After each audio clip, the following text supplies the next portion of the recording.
always tell, from my point of view, is that right before the right, I don't know if it was right before the pandemic or right after, but my nephew was really big into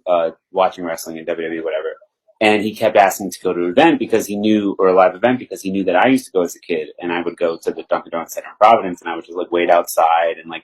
wait outside of the cages as they were all coming in and try to get autographs and stuff like that. So he had mentioned that he wanted to go.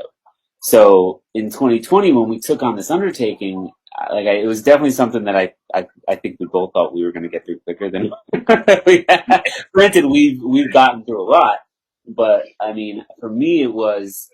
and I don't know whether or not I just lumped you in to the plan or not, but I had initially jumped on this wagon of, oh yes, let's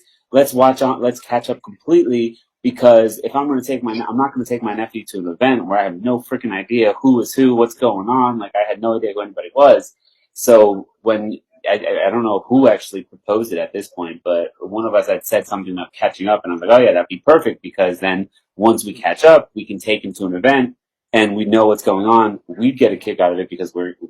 like wrestling anyways, and he'd have fun because it would be his first live event. Granted, now this was now 2 years ago, so he's getting older, and I don't know if he's still into it. I think he still is, but not as much as he was 2 years ago when we were like, oh yeah,